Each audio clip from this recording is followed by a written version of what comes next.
కులానికో matrimony, వర్గానికో matrimony, ప్రాంతానికో matrimony.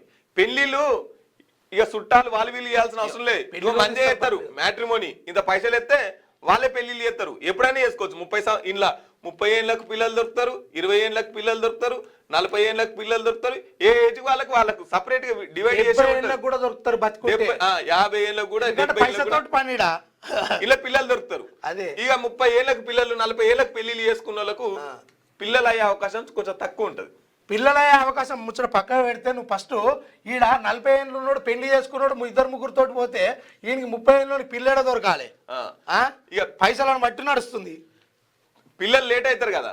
ఈ 40 ఏళ్ళకి పెళ్లిళ్ళు, 30 ఏళ్ళకి పెళ్లిళ్ళు చేసుకున్న వాళ్ళు పిల్లలు లేట్ అవుతారు కాబట్టి IVF సెంటర్లకు పోతారు. IVF సెంటర్లకు పోతే పిల్లలు వాళ్ళే కనిపిస్తట్టు చేస్తారు.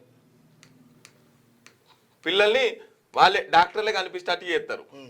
తర్వాత టెక్నాలజీ తర్వాత ఏమైతుంది, ఇంత గొడవచ్చు ఇంకేమన్నా అయింది అనుకో, మళ్ళా కోర్టుకు పోతారు, డైవర్స్ తీసుకుంటారు. ఇదంతా కూడా విషయము మధు, ఇదంతా కూడా విషయం ఏం జరుగుతూ ఉంటదంటే, చాలా డబ్బున్నోళ్ళ మధ్యలో ఈ పంచాదులు, కలతలు, అదే విధంగా డైవర్సేషన్ ఎందుకు వస్తుంది అంటే, నేనేమంటున్నా అంటే ఈ పెళ్లి అనేది ఇంత ముందుకు సాంప్రదాయబద్ధంగా అటేడు తరాలు చూసి చేసుకునే పెళ్లి మందే చేస్తున్నారు. ఒక సాధారణమైన ప్రక్రియగా నడవాల్సినటువంటి పిల్లలు ఇగో మందే పిల్లల్ని కంటట్టు చేస్తున్నారు. ఇప్పుడు విడాకులు కూడా మందే ఇస్తున్నారు. ఇంట్లో నీ పాత్ర ఏం లేదు. పెళ్లి మందే చేస్తారు, పిల్లలు మందే కనబెడతారు, నేను విడిపోవని మందే చేస్తారు. దీంట్లో నీ పర్సనల్ ఒపీనియన్, నీ పాత్ర జస్ట్ తలుపు తిన్నవా బసం అన్నట్టు తిన్నా, పన్నెవ బసం అన్నట్టు పన్నె అన్నట్టు. నీకు మార్కెట్ లో పిల్లలు దొరుకుతారు, పెళ్లి దొరుకుతుంది, విడాకులు దొరుకుతుంది, అన్ని మార్కెట్ లో పెట్టారు. ఇక మరి వృద్ధుల రేటు పెరగకపోతే ఎట్లా ఎందుకు తగ్గుతుంది? పిల్లలు కానీ అవకాశం లేదు ఇక్కడ.